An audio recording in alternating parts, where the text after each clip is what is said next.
Kembali lagi di Rabu Live.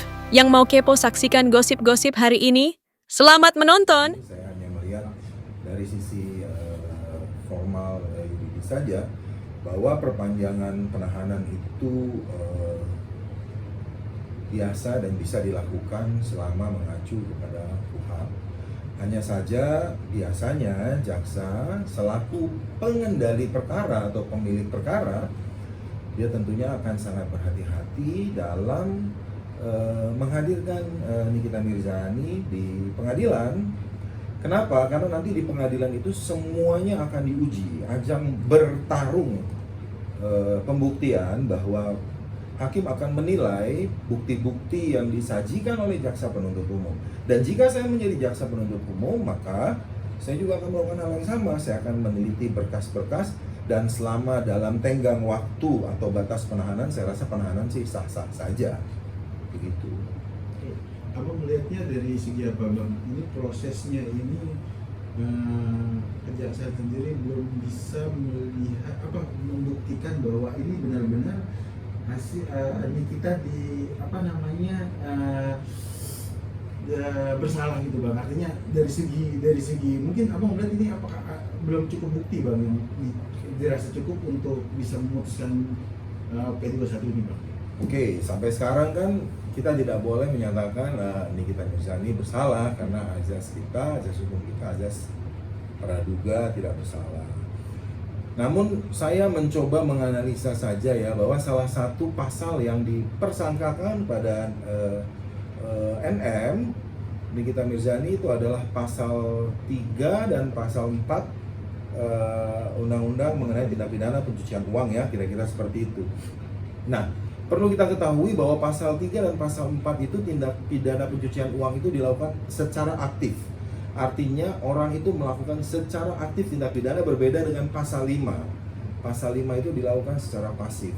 Nah, tindak pidana pencucian uang ini tidak memerlukan predikat crime atau tindak pidana asal. Dia dapat berdiri sendiri. Namun yang menarik dari tindak pidana pencucian uang pasal 3 dan pasal 4 ini adalah harus ada mens rea atau niat jahat dari seorang pelaku untuk melakukan actus reus atau perbuatan jahat.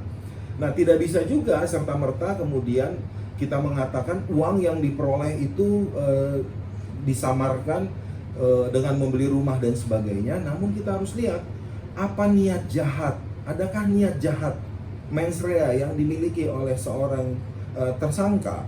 Nah, ini diperlukan pembuktian nanti di pengadilan, sehingga menurut saya memang kehati-hatian seorang jaksa penuntut umum sebagai pengendali perkara ini diperlukan, karena nanti akan terjadi pertarungan yang sengit menurut saya di pengadilan, dan hakim akan menilai berdasarkan bukti-bukti.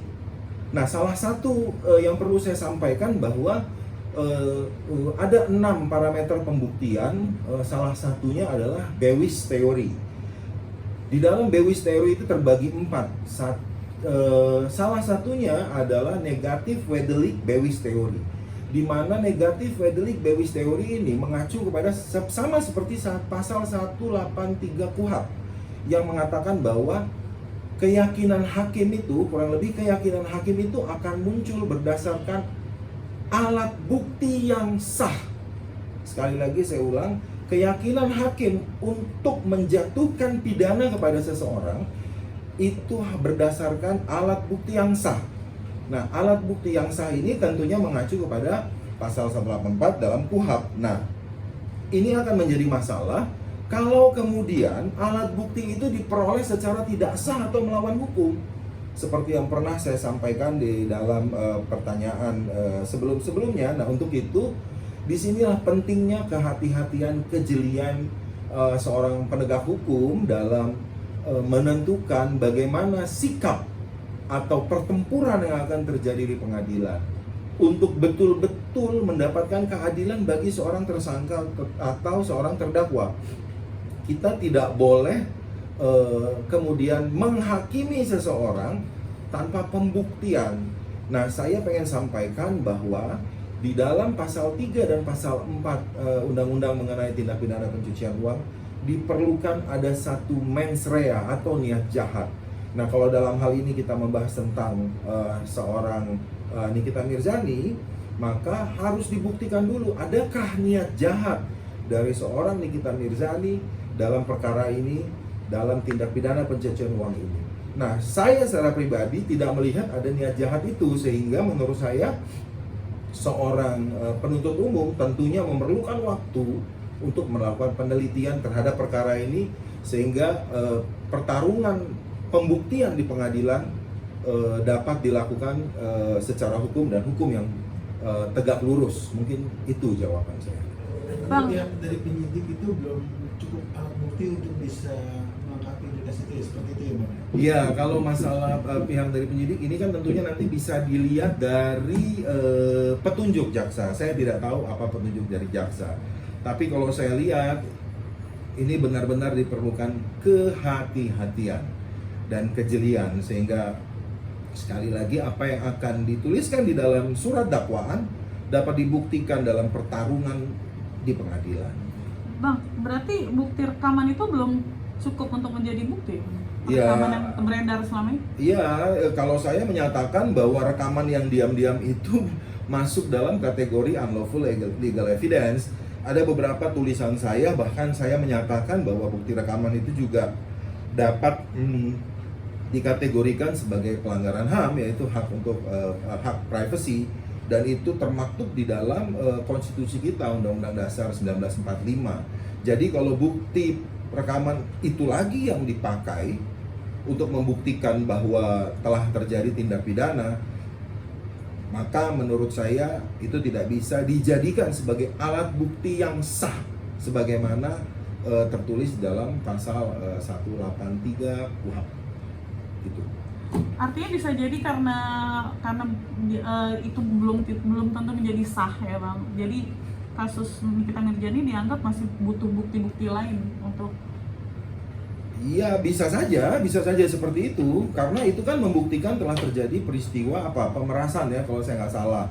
Kemudian pemerasan itu dianggap sebagai itulah yang dijadikan sebagai salah satu tindak pidana. Kemudian ini analisa saya saja ya. Uang hasil pemerasan itu diasumsikan dibelikan barang-barang atau disamarkan. Nah, inilah dalam tindak pidana pencucian uang di dalam pasal 3 dan pasal 4 dinyatakan dilakukan secara aktif. Namun demikian, sekali lagi di dalam tindak pidana pencucian uang pasal 3 dan pasal 4 itu harus ada mens rea, harus ada niat jahat. Saya tidak tahu apakah itu sudah diperiksa di dalam penyidikan oleh penyidik, saya tidak tahu, karena ada bunyinya itu di dalam pasal 3 itu dengan maksud atau dengan tujuan.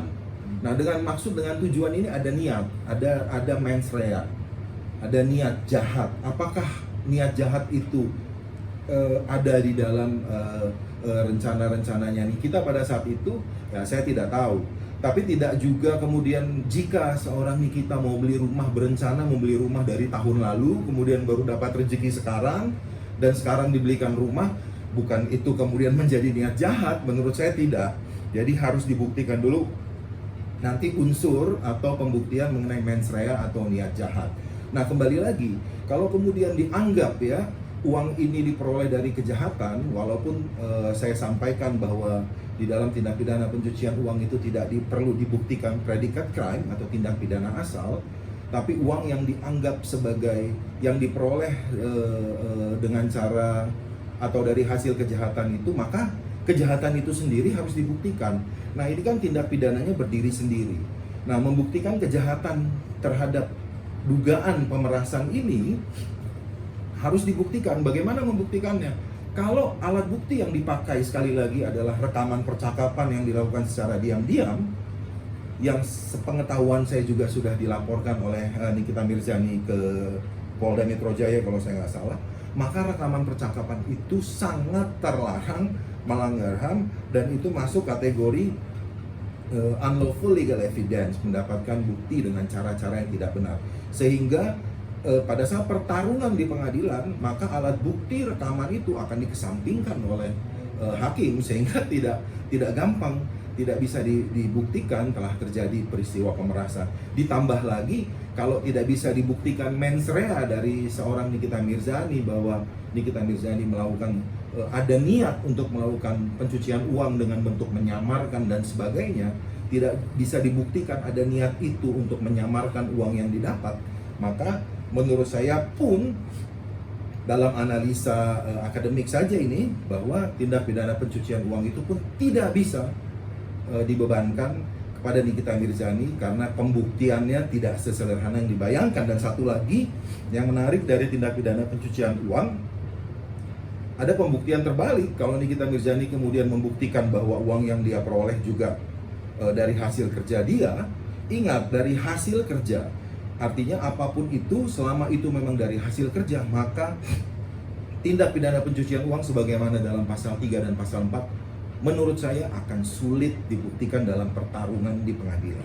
Bang, ini menarik nih Bang, aku sebagai praktisi hukum ini ada celah Bang, celahnya dalam artian pembelaan hukum untuk di kita sendiri nih. Kalau awam melihat seperti apa sih Bang yang seharusnya dilakukan oleh kita, atau contohnya dia melakukan pra peradilan atau seperti apa Bang? Abang melihat harusnya seperti apa Bang? Ya, jadi kadang-kadang begini, saya mungkin menyikapi dari sisi yang lain ya. Saya tidak bermaksud mengajari siapapun, tidak gitu ya. Dan saya sekali lagi, saya bukan penasihat hukum dari Nikita Mirzani. Tapi kalau saya menangani perkara ini, maka pertama-tama saya akan lakukan pra peradilan pada saat itu gitu ya. Itu yang pertama. Yang kedua, pertanyaannya apakah kesalahan-kesalahan formil itu dapat menggugurkan perbuatan kesalahan-kesalahan material. Nah, ini menjadi penting. Kita lihat banyak kasus yang saya tidak perlu sebutkan, rekaman-rekaman yang dipakai menjadi bukti-bukti tidak jalan. Bahkan kalau kita lihat dalam putusan Mahkamah Konstitusi dalam perkara yang cukup menghebohkan waktu itu, ya nanti bisa dicek lagi. Saya pikir kesalahan-kesalahan formil tentu bisa saja menggugurkan material.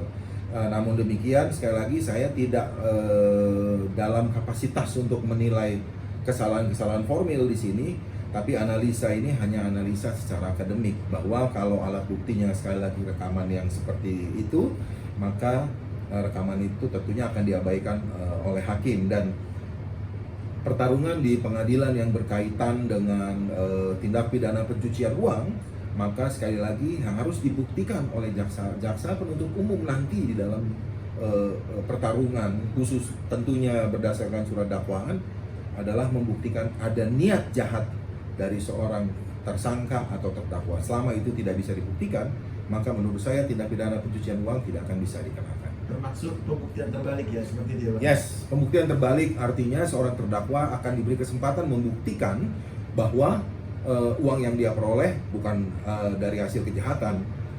Kejahatan sendiri tertulis jelas di dalam undang-undang mengenai tindak pidana pencucian uang itu. Ada beberapa kategori kejahatan, salah satunya adalah kejahatan yang diancam dengan ancaman hukuman 5 tahun atau lebih. Tapi kan harus dibuktikan juga. Jadi kalau pasal-pasal Nikita Mirzani ini kan berdiri sendiri ya. Ada undang-undang ITE, ada pemerasan, ada pencucian uang. Nah, ini berdiri sendiri dan tidak mudah untuk membuktikan itu. Dan sekali lagi saya mengapresiasi teman-teman jaksa penuntut umum yang memang betul-betul hati-hati dan teliti di dalam upaya penegakan hukum dan memberikan keadilan. Begitu juga teman-teman penyidik yang menurut saya juga akan bekerja keras untuk memenuhi apa yang menjadi petunjuk dari jaksa penuntut umum. Bang, transaksional itu bisa dijadikan alat bukti nggak sih Bang untuk menjerat juga buktinya? Kita melihat tidak serta-merta juga transaksional itu dijadikan alat bukti khususnya dalam pencucian uang. Contoh seperti yang saya sampaikan tadi. Katakanlah seorang tersangka atau terdakwa memang berniat sudah membeli satu benda atau rumah, kita katakan biar mendekati ke cerita ini, tahun lalu. Tapi kemudian dia baru mendapatkan rezeki sekarang dan dia beli rumah. Tidak serta-merta proses dia membeli rumah itu menyamarkan asal-usul uang atau menyamarkan uang itu yang diduga dari hasil tindak pidana. Tidak serta-merta itu. Nah, sekali lagi harus dibuktikan niatnya. Niatnya apa? Kalau memang niatnya memang dia tahu uang itu hasil kejahatan dan dia samarkan, dia terbukti. Karena ada kalimat dengan maksud, dengan tujuan. Artinya maksud dan tujuan itu harus terpenuhi. Kalau tujuannya menyamarkan, harus terpenuhi proses menyamarkan. Maksudnya untuk menyamarkan harus terpenuhi itu. Kalau itu tidak terpenuhi dengan maksud atau dengan tujuan itu, maka menurut saya akan jauh, pembuktiannya akan sulit sekali. Oke sih. Terima kasih.